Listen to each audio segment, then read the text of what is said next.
Everyone, this is Nikachu, Merfolk Master, and we are here today to make Merfolk great again in Modern. I'm playing Merfolk in the Modern Challenge. We're gonna get some published list, people. Just you wait. Before we get into our match, we're going to thank our sponsor, themanabase.com. And if you want to see a Guilds of Ravnica spoiler review, go check it out on Michael Shapiro's Modern Musings, only on themanabase.com. Your home base for everything Magic the Gathering. And don't forget that this series' new giveaway is Lord of Atlantis cooking marshmallows over a campfire. If you want to be eligible for this giveaway, go check out the comment section below. I mean the description. Go check out the description. We won the die roll, and we're going to keep this. We have a hand. Finally, we won a die roll. We're 1 and 2 in this Modern Challenge, so we're not likely to make top... We're dead for top 8. There's like 150 people in this Modern Challenge. Nice turnout! That's awesome. But I can still win my prizes back by trying to get to the top 32. So our hand is a hand where we just go Lord, Spreading Seas, Phantasmal Image, and hopefully we win the game. Yeah, we got the main deck Tectonic Edge to help us against control decks, to help us against Tron. I find that against spirits and humans, the Mutavault is not as relevant because we're usually just tapping out to play creatures ourselves. I mean, it's still something, but I'm willing to shave some Mutavaults. I found out in Poor Folk that, you know, having 4 Tectonic Edges wasn't that bad in the main deck in placement of Mutavault. Had some advantages against some other decks. Also helped us against Living End. So, Verdant Catacombs. Alright. Well, Verdant Catacombs not weak to any of this stuff, so we're just gonna have to... Can't Spreading Seas that.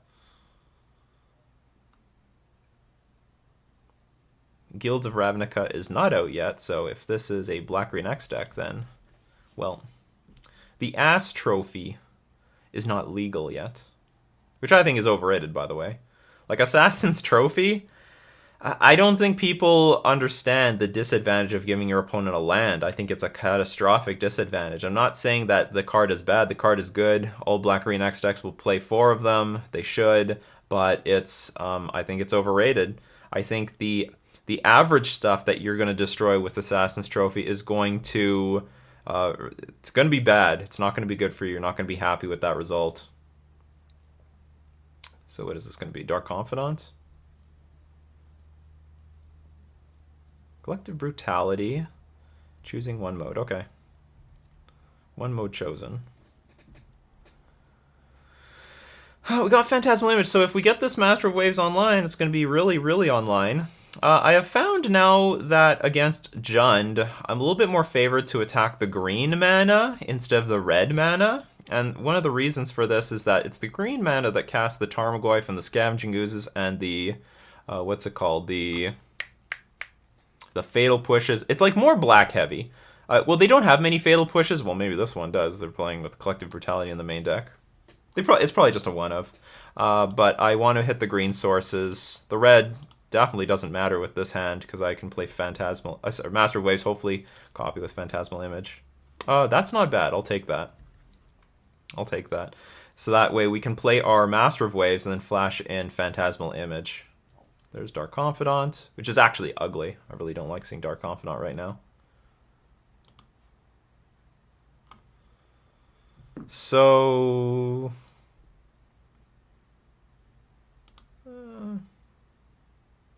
let's just play Master of Waves. Let's try to race. We could even Phantasmal Image copy this Dark Confidant. Terminate. That's not good. If you're choked on mana, it's also not good. The only thing I'm particularly worried about here is Maelstrom Pulse. Also, oh, they're dead. It's over. The game is over. Give me the victory. That's also pretty good. But I think we're just going to play... I'm just going to maximize tokens on the battlefield.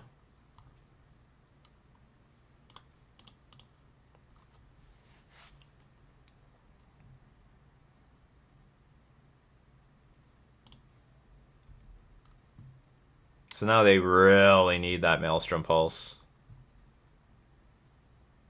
And even then, I can flash in Silvergill Adept, draw a card, and still attack for a decent chunk. Okay, they didn't even want to see it at the end. They don't got no Maelstrom Pulse. Maybe in their main deck. I can't remember if I want to bring in Gutshot now against this deck. Okay, so against Jund, take out all the... do you want... Maybe let's experiment with Aether Vial. Maybe we're going to keep some Aether Vials. Okay, cards I don't like. Phantasmal Image is not great. Spell Pierce is fine if you're playing with a bunch of Tectonic Edges. We are. Mistcaller is bad. It will not interact with our opponent at all. Relic is like really lukewarm. It's not good, but it's not bad. Like I just feel that with Merfolk Trickster, we got our bases covered against Tarmogoyf. Because if they attack with the Tarmogoyf, you can just Trickster it mid-combat and then block it with as many creatures as you want, and they can't kill them all. So Relic is just sort of... just really weird. I might want some gut shots just for Dark Confidant. Dark Confidant is such a pain. And you can also Merfolk Trickster a Tarmogoyf and kill it. Fencer is like okay, but not necessary.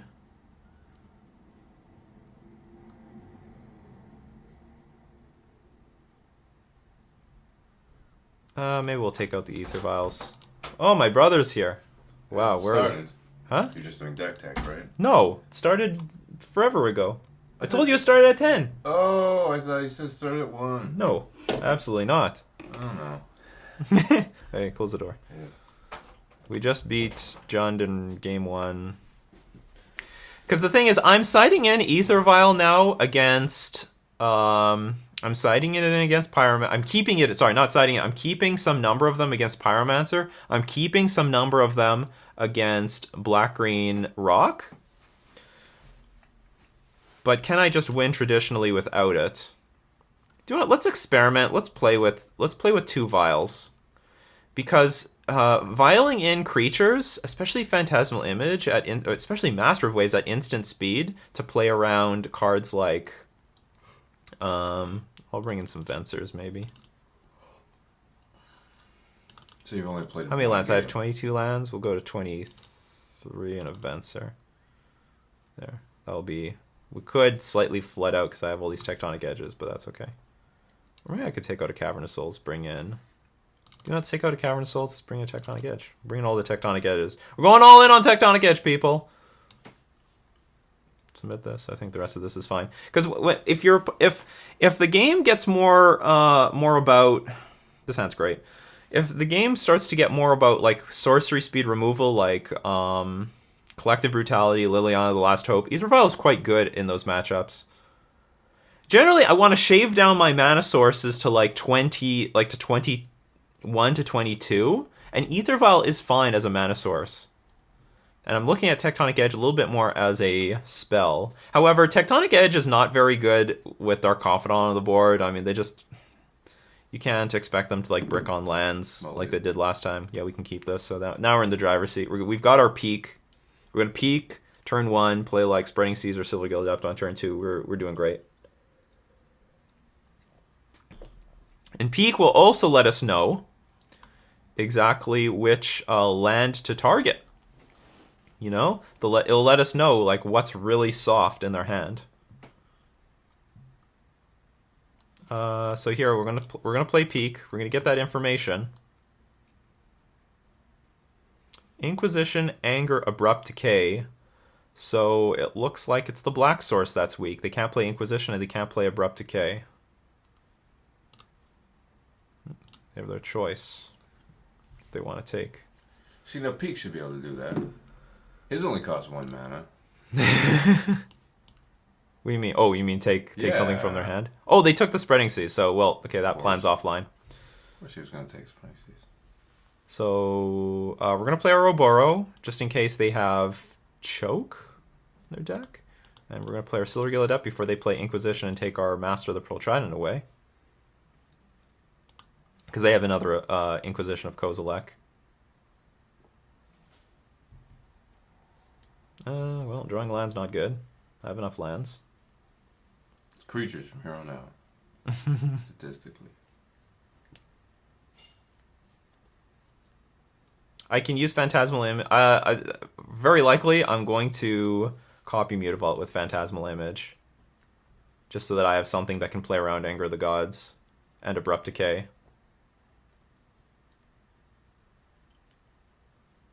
And I don't want to walk into Anger of the Gods either. Knowing these things are great.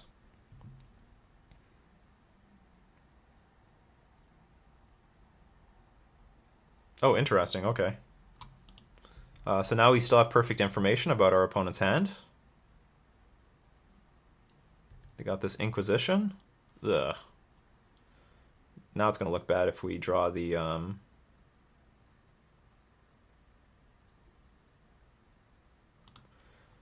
Now it's going to look bad if we draw the Ether Vials.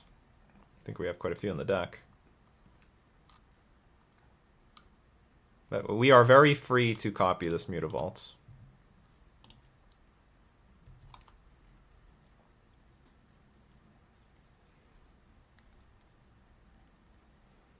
And if they Inquisition take the Master of the Pearl Trident, I'll turn this into a Mutavault as well. And we're gonna keep bashing them for like 6 a turn. Gotta make use of this mana. Gotta make use of this mana. There we go.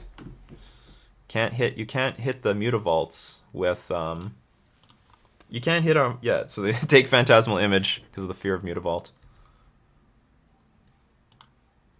This is just not going to be our league or our modern challenge. I thought you said you won. Huh? Did you win the first game? Yeah, I won the first game. I've had I'm 1-2 so far in this challenge. Oh no. Oh no. So using Master of the Pearl Trident was just going to let them use their mana, so let's just attack with the Mutavaults.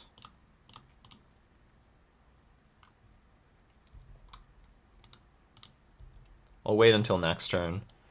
For example, if they play like Liliana the Veil this turn, then I can freely play, or maybe not, yeah, I can freely play Master of the Pearl Trident without them using Abrupt Decay. So if they want to cast a spell, then I'm waiting for a moment. They cast a spell to sort of tap themselves out. Then I can play Master of the Pearl Trident and get in some extra value.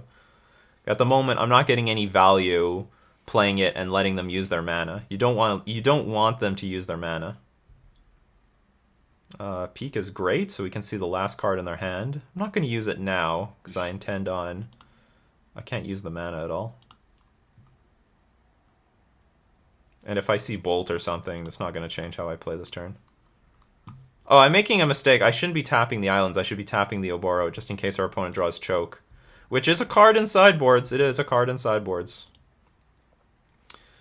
Okay, just pass. And I'll peek at end of turn. So they drew a mountain. Maybe they drew like another Abrupt Decay or something.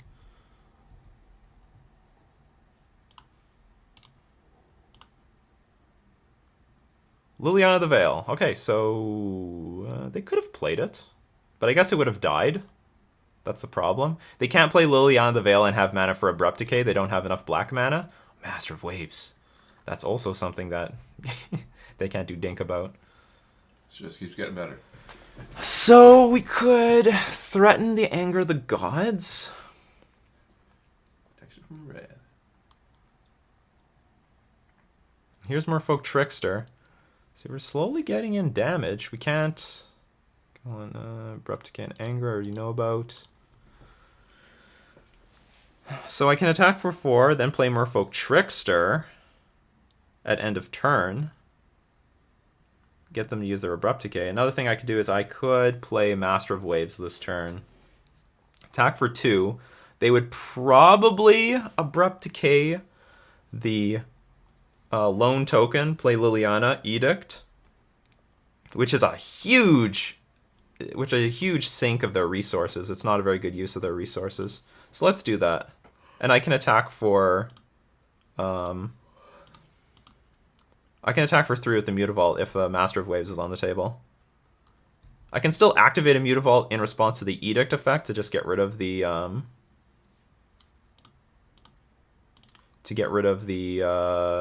keep the Master of Waves on the board, because it's invincible to Abrupt Decay and Anger the Gods and basically Liliana the Veil. This is the power of Peak. You're seeing the power of Peak here, people.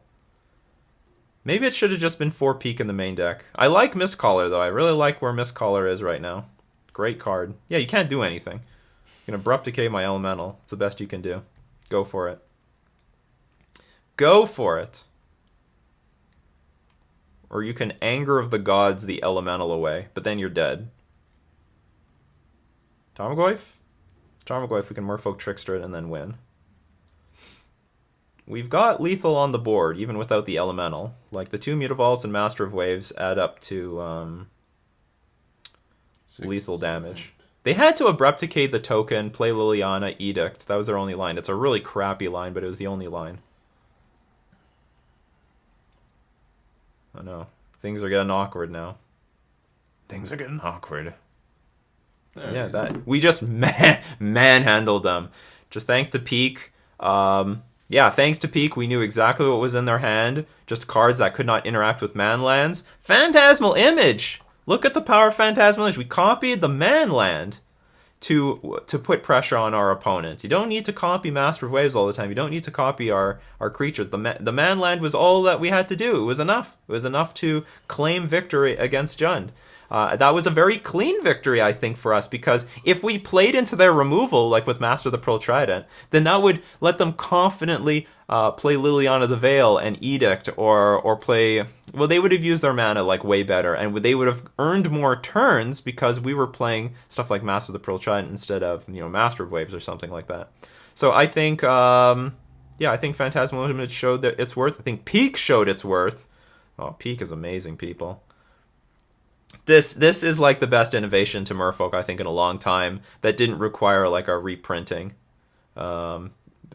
Knowing our opponent's hand is just so important right now with so many diverse sort of threats. And you look at a deck like Jund, where they have a very diverse suite of cards, but they're very specific. Certain cards beat certain cards, and if you know exactly what they have, you can play around them properly. So I guess that... Huh? Ban Peak. Well, no, please don't ban Peak. Do I have this yet? No, I didn't open this. Okay, so Peak knows what's up. That's a lesson for today. Peak knows what's up. No, Peak is great. It's very good in these matchups. The attrition-based matchups, any removal-heavy deck, control, combo, you name it, Peak is there for you to help guide you to the most fastest way to win the game, playing around all your opponent's holdings so that they don't get value out of them. So don't forget to share and retweet today's episode. Instructions in the description below for this Lord of Atlantis cooking marshmallows giveaway. We're going to thank all my patrons supporting me on Patreon. We're also going to thank themanabase.com for being our sponsor. This has been Nikachu with his brother, playing Merfolk in Modern.